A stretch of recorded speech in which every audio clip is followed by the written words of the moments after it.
Sputnik 1 was the first artificial Earth satellite, launched by the Soviet Union on the 4th of October, 1957. It was part of the Soviet space program and sent a radio signal back to Earth for 3 weeks before its batteries ran out.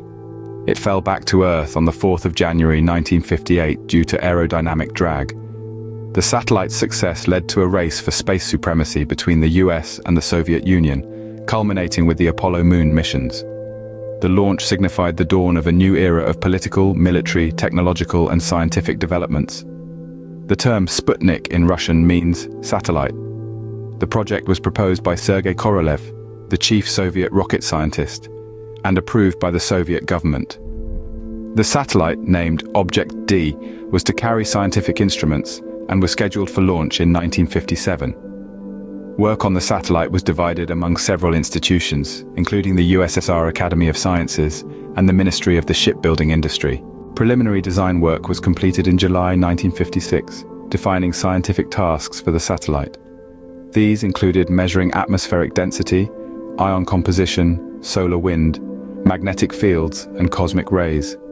This data would aid future artificial satellites.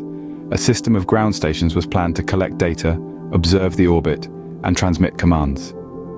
Due to time restrictions, observations were limited to 7 to 10 days. Complexities in the design delayed the launch until April 1958, with Object D, later called Sputnik 3. To beat the US in launching a satellite, OKB-1 suggested a simpler, lighter satellite to be launched in April-May 1957. This simpler satellite, Object PS, allowed visual tracking and signal transmission. The launch of 2 satellites, Sputnik 1 and 2, was approved, provided the R-7 rocket had 2 successful test flights. Initial data would be collected at observatories and telegraphed to NI-4. Stations were equipped with radar, optical instruments, and communication systems. Data from stations were transmitted by telegraphs into NII-4, where ballistic specialists calculated orbital parameters. The Sputnik rocket was launched on the 4th of October 1957.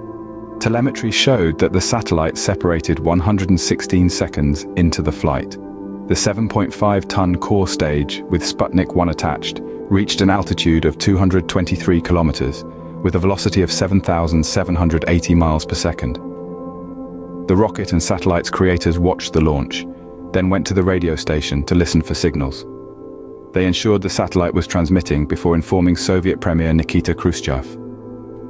The telegraph agency of the Soviet Union reported the successful launch. The core stage also reached Earth orbit, visible at night due to reflective panels.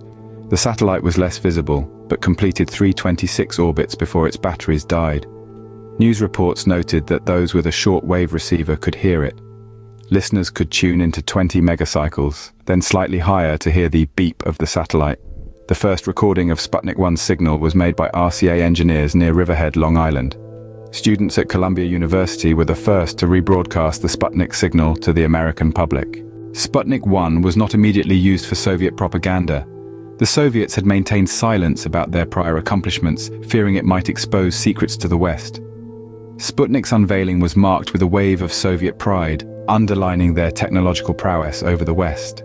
Citizens were encouraged to tune into Sputnik's signals and search for it in the night sky, but due to its size, it was barely visible.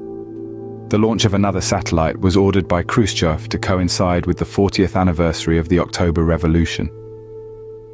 US President Eisenhower was not surprised by Sputnik 1, having been informed of the R-7's capabilities. His administration's response was mild, even pleased that the USSR would test the uncertain legal status of orbital satellite overflights first. This underestimated the American public's reaction, who were shocked by Sputnik's launch. Their anxiety was heightened by Democratic politicians who pictured the US as lagging behind. Consequently, the public and the government's interest in space science skyrocketed, a phenomenon aptly dubbed the Sputnik craze. The US soon had a number of successful satellites, including Explorer 1, Project SCORE, and Courier 1B. The Sputnik crisis spurred America into action, leading to the creation of DARPA in 1958 and NASA. Increased government spending on scientific research and education through the National Defense Education Act followed. Sputnik also ushered in a newfound emphasis on science and technology in American schools. Congress, in response, enacted the 1958 National Defense Education Act, providing low-interest loans for students majoring in maths and science. This move was prompted by a poll showing that 26% of Americans believed Russian sciences were superior.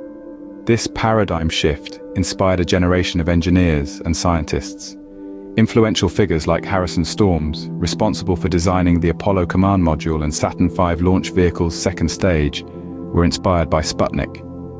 Astronauts Alan Shepard and Deke Slayton later wrote of how Sputnik inspired them, leading to the US Apollo moon missions, with the peak of interest being the first steps on the moon by Neil Armstrong on July 20, 1969.